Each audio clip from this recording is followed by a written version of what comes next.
Chromebook touch pad not working. अस्सलाम वालेकुम। ये है क्रोमबुक, इसका जो है ना टच पैड काम नहीं कर रहा है इसका। तो बेसिकली इस प्रॉब्लम को सॉल्व करने के बेसिक 3 तरीके हैं जो कि 100% वर्क करते भी हैं। लेकिन अगर ये बग है तो अगर ये बग नहीं है, कोई इंटरनल इसके अंदर कोई मसला आ जाए तो आमतौर पे सेटिंग्स से सही नहीं होता, उसको जो है रिपेयर करना पड़ता है। लेकिन अगर तो कोई टेक्निकल कोई मसला है जो कि हम सेटिंग से सही कर सकते हैं तो वो मैं आपको 3 तरीके बता सकता हूँ। अच्छा, मैं पहले 3 तरीके आपको बता दूँ। सबसे पहले है क्लीनिंग, इस टच पैड की क्लीनिंग आप करें। दूसरा तरीका ये है कि आप इसको रिफ़्रेश करें। रिफ़्रेश किस तरह करना होता है, ये की है हमारे पास और एक ये पावर वाली की है।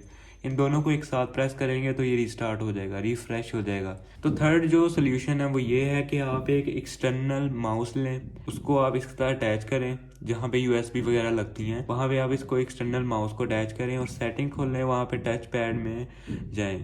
अगर तो वहाँ पे इनेबल डिसेबल वाली सेटिंग मौजूद है तो अगर तो डिसेबल होगा तो आप इस तरह के एक्सटर्नल माउस से उसको इनेबल कर लेंगे। तो मैं आपको एक प्रैक्टिकली भी करके दिखा देता हूँ कि किस तरह करना है। तो सबसे पहला इसका सोल्यूशन ये है कि आप जो है इसका टच पैड है इसको साफ़ करें, अच्छे से क्लीन करें। लेकिन ये फिर भी नहीं चल रहा है। तो मेरे क्रोमबुक में क्लीनिंग मेथड तो काम नहीं किया। अब हम जो है इसको रिफ़्रेश करके चेक कर लेते हैं।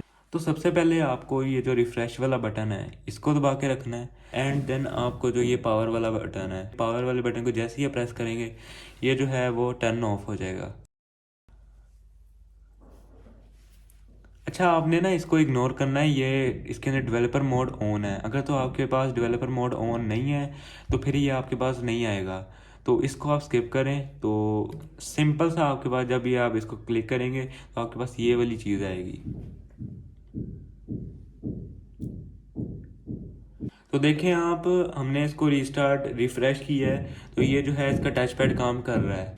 अच्छा, अब हम थर्ड मेथड ट्राई करते हैं। थर्ड मेथड क्या है, उसके लिए आपको एक ज़रूरत पड़ेगी एक एक्सटर्नल माउस की। इस तरह का एक्सटर्नल माउस हो, उसको जो है आप यहाँ जहाँ यूएसबी लगती है ना वहाँ पे आपने इसको लगाना है। ये हमने लगा दी और इसकी लाइट भी आ गई है। हमारा एक्सटर्नल माउस जो है वो हमारा क्रोमबुक के साथ कनेक्ट हो चुका है। ये लगाने का मकसद सिर्फ इतना है कि अगर हमारा टच पैड ओरिजिनल वाला काम नहीं कर रहा तो हम जो है इसकी मदद से, एक्सटर्नल माउस की मदद से हम जो है अपनी सेटिंग में से टच पैड को इनेबल कर सकें। तो उसके लिए आपको जो है अपने क्रोमबुक की सेटिंग्स को ओपन कर लेना है। यहाँ पे आप सर्च करेंगे सेटिंग्स, सेटिंग खोल लेंगे। उसके बाद हम यहाँ पे सर्च करेंगे ऊपर टच पैड। ये टच पैड आ गया, हम इसको ओपन कर लेंगे।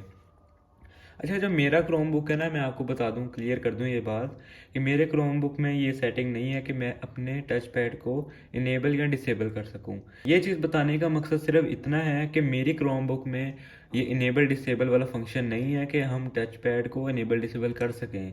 लेकिन कई क्रोमबुक जो कि लेटेस्ट हैं उनमें इनेबल डिसेबल का फंक्शन है। तो ये बाय डिफ़ॉल्ट जो है वो डिसेबल हो जाता है। लेकिन जिनमें फंक्शन होते हैं तो हाथ लगने की वजह से भी हो सकता है या फिर बाय डिफ़ॉल्ट खुद ही हो जाता है बग की वजह से। अगर फिर भी टच पैड काम ना करे तो लास्ट ऑप्शन ये है कि आप अपने क्रोमबुक को फैक्ट्री रीसेट कर दें। फैक्ट्री रीसेट करने का तरीका ये है कि आप एक्सटर्नल माउस लगाएं और सेटिंग्स में जाके रीसेट सर्च करें तो उससे आपका पूरा क्रोमबुक रीसेट हो जाएगा। रीसेट करने से सब कुछ डिलीट हो जाएगा, इसलिए अपना बैकअप ज़रूर ले लें अगर तो कोई ज़रूरी चीज़ें हैं आपके क्रोमबुक में। तो उम्मीद है आपको समझ आ गई होगी। लेकिन अगर आपको समझ नहीं आई तो आप मुझे कमेंट्स करें कि हमारा ये मसला है, तो मैं आपको ज़रूर वो वीडियो बना के दूंगा।